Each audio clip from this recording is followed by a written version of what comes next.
Well, the Vikings won 24-10 in Lambeau. That isn't really the headline, is it? We got to talk about Kirk. It's the Locked On Vikings podcast. You like that? 3, 1, 2, 3. You like it? You are Locked On Vikings, your daily Minnesota Vikings podcast. Part of the Locked On Podcast Network. Your team every day. Hello, everybody. Welcome to the Locked On Vikings podcast, where we're always trying to learn something new. Part of the Locked On Podcast Network, your team every day. You can find the show wherever you find your favorite podcasts, anywhere you listen to podcasts, any podcast outlet, including the SiriusXM app, where you can also find live broadcasts of all Vikings games. You can also find the show on YouTube or Amazon Fire and Roku if you just download the Locked On Minnesota Sports app. Thank you all so much. For those of you who do listen to this show every single day, my hashtag everydayers, sound off wherever you can. I love hearing from you. Today is a weird day in Vikings. This 48 hours is a weird 48 hours in Viking land because Kirk Cousins is out with an Achilles injury. The Vikings won 24-10, and that is great. We love to beat the Packers in Lambeau. For me, like, kind of no matter the circumstances, that's a ham sandwich game for me. You put a ham sandwich on the line and I'm going to want it, you know? That's the secondary thing, though, because in the fourth quarter of this game, Kirk Cousins trying to scramble on a third down, steps funny. You see the pop in his calf. Everybody knows immediately it's an Achilles. Kevin O'Connell fears an Achilles. The locker room all know what's up. With an Achilles, you can kind of, like, the muscle is not stable. You can tell, kind of by looking at it, that it's an Achilles. Like, medical trainers can tell just by kind of seeing and working with the muscle that the Achilles is ruptured. They'll do an MRI on Monday, but Mike Florio said on the Sunday Night Football broadcast, that's a formality. It's an Achilles. Kirk Cousins is out for the year. Welcome to hell. This is the scenario that the Vikings never, in all of the 6 years Kirk Cousins has been a Viking, they've never really had a serious answer for. They had like Trevor Siemian, Sean Mannion, Nick Mullins, Jaren Hall is probably the most serious answer that they have had for that issue. They're 4-4. They're on a 3-game win streak. The Packers are falling apart. The Bears are falling apart.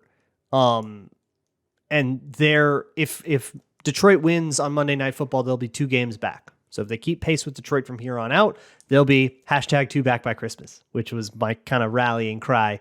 Just be 2 back from Detroit by Christmas, and you'll control your own destiny. You'll be able to play Detroit twice, win both those games you're in. That's got to be the goal when you're coming off of an 0-3 start, right? The world changes a little bit, though, when your quarterback goes down for the year. The expectations change, the circumstances change, and I think the mentality changes a little bit, depending on who you ask. But here's the big wrench in all of this. I guess it's a wrench in a wrench in a wrench. The trade deadline is on Tuesday. It's tomorrow, as you're probably listening to this. So the Vikings need to decide what they're going to do here.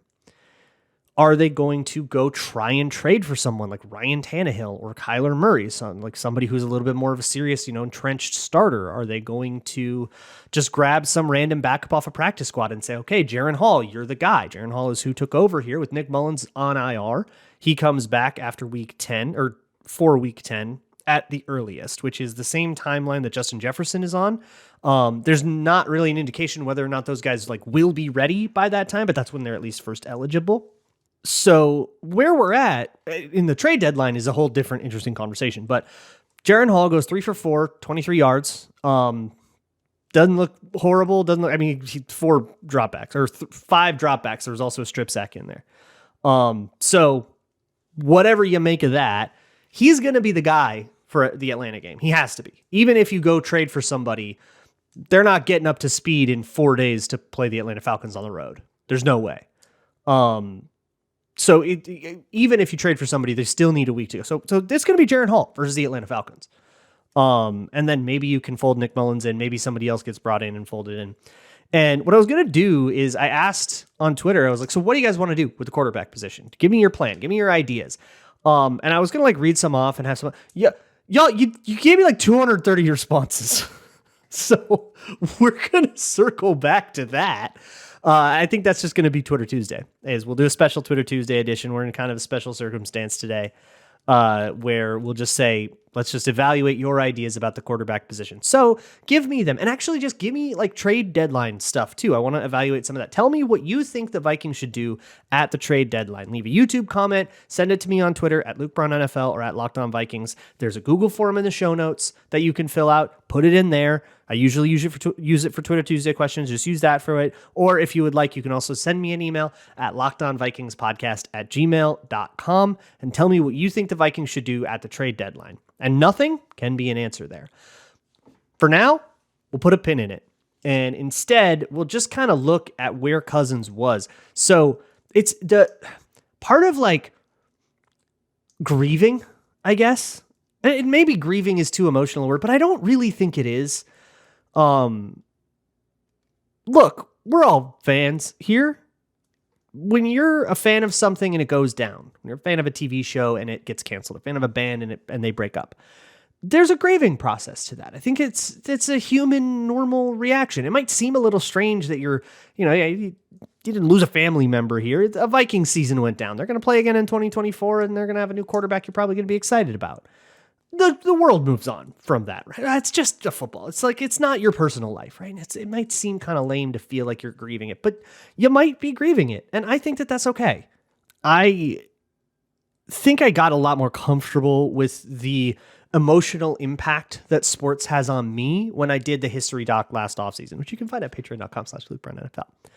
But part of the thesis of that was the attachment that we have on sports and the effects that we let sports have on us and kind of what sports are for. Do we get something positive out of that? And yeah, we get a sense of community, right? We get a sense of, kids get role models. We get something to strive for. We get something to organize our lives around, a campfire to gather around, a reason to call dad. That's kind of the thing to talk about with the phone with your dad every Sunday, that kind of deal. And so when that gets wrecked by, let's be honest, luck, total luck. There's some people saying that the Vikings shouldn't have thrown on that down. It was a 3rd and 19. They should have just run the ball and kicked the field goal.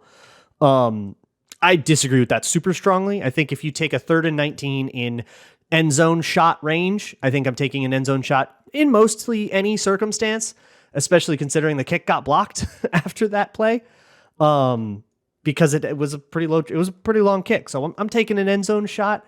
And so I'm totally all right with the idea of throwing it. In fact, I think running it is not as good of a decision. But even still, you assume that risk, the risk that your quarterback steps wrong and breaks a ligament every time you drop back. So that's an argument against every single drop back. And I'm going to guess that you don't want to follow that argument on every single drop back. I'm going to guess you only wanted it to not happen on the time he got injured, which, well, we don't exactly get to choose that, do we? But Cousins was playing phenomenally in this game. He was playing phenomenally against San Francisco. He was really starting to come into one of those peaks where at the Kirktober thing, maybe it is, but it's such a shame that he goes down during a contract year where if he were able to take the pace of this game and the last game and extrapolate it through the rest of the season, I think he earns a contract. If he could do that, he could keep it consistent and extrapolate it through the end. For one, I think the Vikings make the playoffs if that happens. You got a quarterback playing that well, you're going to win a lot of games. And I think you make the playoffs. Maybe even win a little in the playoffs. And I think that proves, all right, yeah, no, we're giving Kirk another year here. Maybe 2. I think that would have happened. As it stands now, the next time we really have a thing to talk about with Kirk Cousins, it's February, March, and it's time to talk about, is this dude getting a new contract or not? Which I'll defer to February, March. As for the trade deadline, we'll talk about all of that stuff more. We still have a game to recap. That's the other thing. The Vikings won 24-10 in Lambeau. I haven't even really mentioned much about it at all. So we got to do that too. And we'll table the rest of this stuff for another time where maybe we know a little bit more. Thank you so much to eBay Motors, sponsors of today's episode of Locked On Vikings, and they have teamed up with fantasy football host Vinny Iyer to bring you some of the best fantasy picks each week, all season long, whether they're waiver wire guys, trade targets, or whatever it's happening in your league. Here's an interesting one. He's coming up against the Vikings next week. It's Drake London, who had a rather quiet week 8 against the Titans secondary, only got 5 passes for 55 yards, but you might think he could get on track a little bit against the Vikings, who have given up big days to big wide receivers in the past. And the Vikings, I mean, with how much they blitz, there's going to be a lot of one-on-one against Mekhi Blackman or Andrew Booth or whoever. There might be something to a buy low there with Drake London. I don't know how all your trade deadlines work in your leagues, or maybe he's on the waiver wire. Somebody might have dropped him in frustration after such an up and down season, but also be aware of that quarterback situation.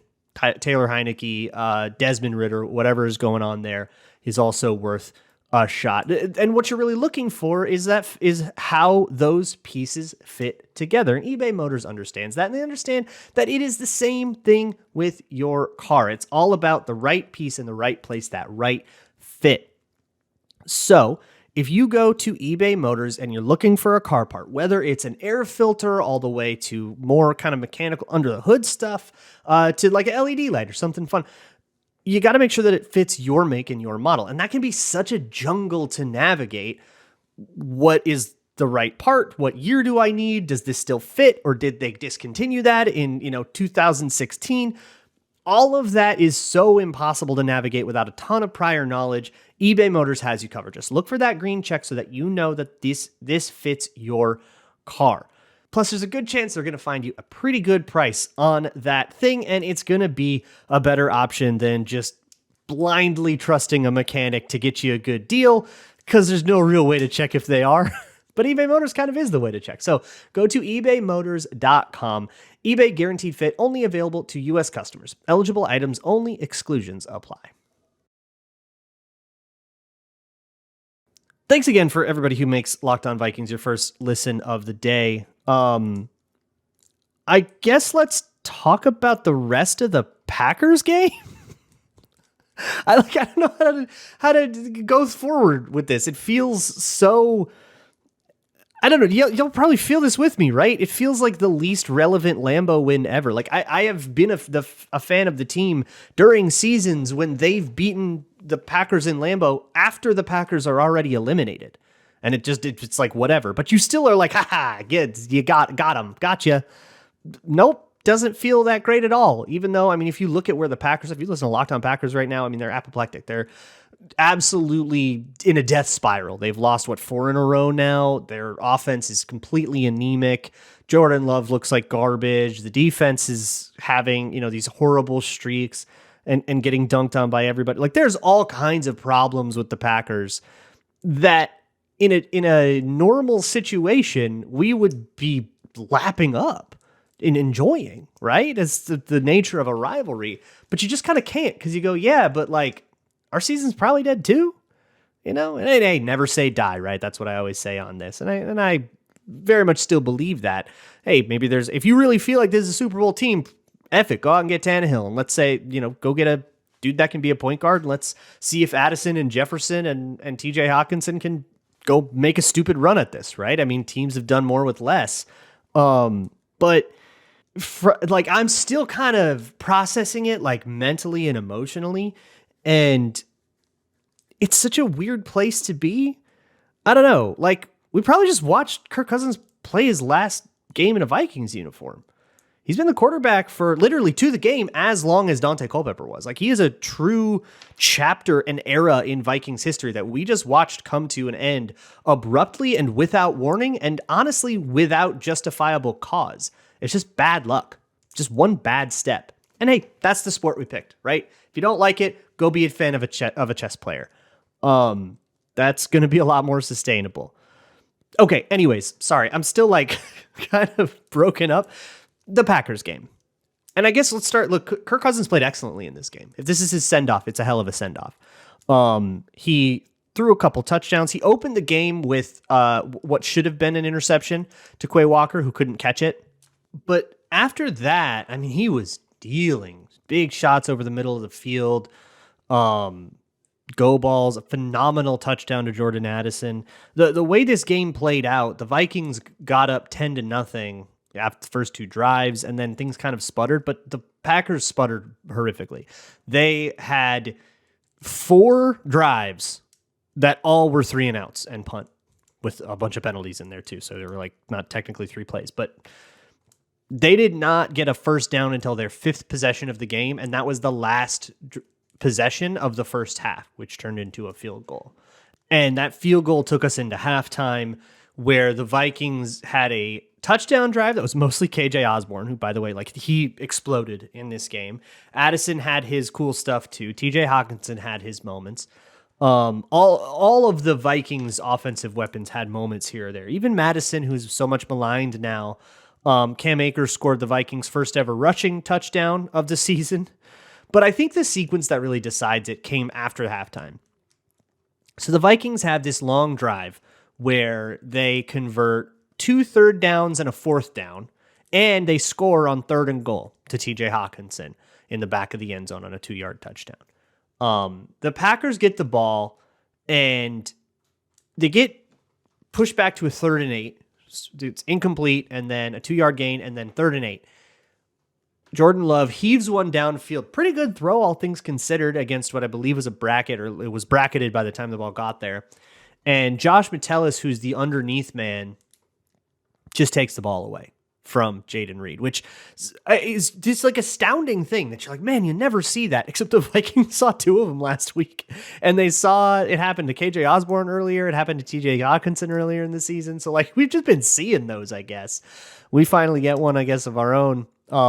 Josh Metellus just strips it, just takes the ball, and kind of in the middle of the catch, it didn't look like Jaden Reed ever really had a great handle on it, and returns it all the way to like the 30-yard line, which is end zone shot distance. Kirk Cousins takes the ball, throws one to Jordan Addison, who got Jair Alexander in the slot. Alexander, playing with that back injury, did not have a good day at all, and Addison kind of handed that bad day to him. But this was like press coverage, one-on-one, as clean of a look as you can get, and that didn't work out. And it kind of reminds me of a lot of the Justin Jefferson, Jair Alexander stuff that came off of the last game in Lambeau, where the Vikings got blown out and Jefferson didn't do anything. And a lot of that was, like our retort was, well, he had safety help. He had help over the top, which meant he could jam with reckless abandon and not worry about getting beat deep. No safety help over the top, you had a problem. That was kind of the point I was getting at. That said, it was a good route, and it was just like a little out and up seam thing, or stick and go, whatever your name for that is, and touchdown Vikings, one play. So you have this sequence of like touchdown Vikings, interception Vikings, touchdown Vikings, and suddenly it's 24-3, and you get to enjoy that for a drive and a half until the Vikings get to that 3rd and 19 where Cousins snaps his Achilles. And Jaren Hall goes in, and the offense totally starts to sputter. You get a strip sack on the first drive on 3rd and 8, and then you get 1 first down, which was actually crucial because by that point the clock mattered. And then the Vikings just kind of turtle out from there, and the next time they get the ball, they're kneeling. So you don't get a great look at Jaren Hall in this game, but the offensive line played phenomenally in terms of protecting Kirk Cousins. Don't think for a second that this thing is like on pressure. He did have to scramble. It was 3rd and 19. He kind of didn't look like he was like bailing on the pocket, to be honest. Like, it's hard to tell because as soon as he snapped it, he just went down, and the nearest Packer touches him down. It's a sack. But it's a good game for the O-line. It's just, it feels a little bit like this, like the Packers just sort of dissolved in front of them, to be honest with you. Especially on defense, there were so many penalties that gave the Vikings free first downs, and there were so many moments where the Packers just sort of messed up. On the offensive side of the ball, they had moments where the receivers were doing the wrong thing, where communication wasn't quite right, where Jordan Love just couldn't hit the throw he needed to hit. And so defensively, the Vikings get away from a road game in Lambeau, 10 points allowed. That ain't so bad. A relatively clean game turnover wise, except for the dropped pick. And then once Jaren Hall got in there, it got a little bit weird. But I think you can give the Vikings offense a lot of credit for being able to move the ball in the defense, and you give the defense a lot of credit for just beating up on a team that does not have its crap together. So let's get into the defense as well and what they've done before we sort of put a bow on this game and move our eyes to exactly what the next 48 hours is going to hold. Today's episode is brought to you by DoorDash. DoorDash is the clutchest thing in the world. When it is a long day, like a game day where I'm doing a lot of things all at once and I'm like, oh crap, I forgot to eat. DoorDash is there for me. And lately I've been able to find some really cool local spots around my area that I've really enjoyed. There's a burrito taco place that I really, really like that's near me. As well as, just getting some classics, goodness, I just could go for some Chipotle, that kind of thing. So especially on game day, when you don't want to peel your eyes away from the TV to go out and you're certainly not going to cook, get some appetizers, get some wings delivered, that kind of thing. Go to the DoorDash app. And if you have not yet downloaded the DoorDash app, this is a great time to do it because you can get 50% off up to a $10 value when you spend $15 or more on your first order. When you download the DoorDash app and enter code LOCKED23. Once again, that's the code LOCKED23. And you can get 50% off up to a $10 value when you spend $15 or more on your first order. Just download the DoorDash app and enter code LOCKED23. Subject to change, terms apply. As we move forward in this Vikings season, the defense is going to need to step up a lot. And you might be feeling fairly nihilistic about that. Who cares if the defense is good? Season's over. And I hear you. All right. I hear what you're saying. But that's just not going to be how the Vikings ever approach it, no matter the circumstance, right? You play to win the game. This game was played on the anniversary or the third, or today, I think this Monday is the 21st anniversary of that legendary Herm Edwards rant, as his team at 2-5 was asked if they were going to give up on the season, and he went off saying, nope, you play to win the game. You remember, you play to win the game. It's unconscionable, the idea of not doing so. So whether you want to be a part of it or not, maybe you decided, you know what, no Kirk, no me, I'm out, I'm doing something else with my Sundays, in which case I'll see you around draft time, which I'm sure you're very interested in. If that isn't the case, the Vikings play the Atlanta Falcons on Sunday, no matter who is healthy to do it. They got to field a team. And a huge part of that is going to be we got to understand the quarterback play is going to get worse, right? As critical as I've been of Kirk Cousins, if there were a better alternative out there that was just sitting on the trade market, the Vikings already would have done it. We're going to start talking ourselves into, Marcus Mariota or a name that's been floated a lot is Colt McCoy because he's very familiar with Kirk Cousins or with Kevin O'Connell. We're talking ourselves into that or Jaren Hall. And I think personally, as I sit here, I don't know if it's the best thing for the Vikings Super Bowl odds, but as a fan, I'm most intrigued by Jaren Hall. I just want to see him. He's the guy I'm most looking forward to evaluating. If they do get Colt McCoy, that might win them more games, but he ain't part of the long-term futures of the team. So how he does, I'm not as interested in evaluating. But either way, they're going to need a lot out of the defense. And they got a lot out of this defense. The Vikings disguised every look. They blitzed a modest amount, at least by their standards. And they got pressure on Jordan Love. They got Jordan Love to flush out. They got him to try to make throws, cash check or write checks his arm couldn't cash. And it worked out. The Packers found a way to run the ball a little bit in the second half. But every success the Packers had has to be tempered by the fact that they didn't get a first down until there was 5 minutes left in the first half. 25 minutes of the game where the Packers only punted, got no first downs, and the Vikings did not punt until their fourth drive. They had a field goal attempt that was missed, was their first drive, and then a touchdown and a field goal. Fourth drive, they punted. That was the first time. So all of this is tempered by that the fact that the Vikings came out and absolutely suffocated the Packers. This wasn't fluky crap. Some of it was the Packers shooting themselves in the foot with penalties, but it wasn't, the first three drop. Well, one of them was a drop, and one of them was a fumble, and one of them was a pick. And no, they just went out and said 1, 2, 3, punt. You're done. That's the kind of day that the Vikings had defensively. You had all these great moments that guys can hang their hats on, but as a unit, it felt a little bit more like the Packers being bad than the Vikings being good, to be honest with you. I don't think the Vikings did anything particularly bad on defense that I'm like super worked up about, but the defense, if they want to hang their hats on a game, if they want to look at a game that says, look at this one, we're good, it's San Francisco, like by a long shot. This is one where they did what they were supposed to do. When the team across from you is bad, is playing poorly, when their offense is struggling and you're the defense, your job is to punish mistakes when they make them, which they did, right? Harrison Phillips gets let through on a 3rd and 1. He's making the tackle, right? You miss that tackle, you just let him get away with that mistake, right? So don't let him get away with the mistake and make it hard. If Jordan Love at the end of the game cannot hit those deep, long touchdowns, they had a go ball to, I think it was Dontavion Wicks. They had another one to Christian Watson. They had go balls down the sideline at the end of the game that could have changed it. There's like 3 minutes left in the fourth quarter. Kirk Cousins is out, 14-point lead, and they actually had a go ball down the sideline that would have been a runaway touchdown. Jordan Love didn't make the throw.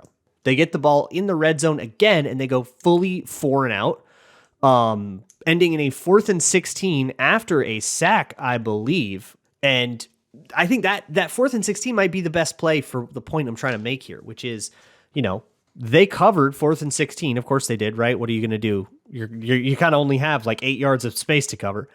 Jordan Love goes and scrambles, and he could have scrambled. He got close to a yard, but he didn't get there. And that's because he had so long to go. It was really hard for the Packers down the stretch, and it was too hard for them to consistently execute. And part of defensive philosophy is punishing mistakes, and the other part of it is making it too hard for them. Make it harder than what they can reliably do. Put it on hard mode for them and watch them fail. Because ultimately the ball is in the offense's hands. They are the proactive unit. The defense is the reactive unit. So make it, just ratchet up the degree of difficulty as much as you can. In coverage, there's no coverage that gets every blade of grass, right? You have to have holes somewhere. Put them where it is hardest. And accurately determining that is, I think, a vital part of the chess game. And taking it away even when the offense wants it is a vital part of the chess game. And I think the Vikings did a really good job there. They would punt again. They would give Jordan Love yet another shot.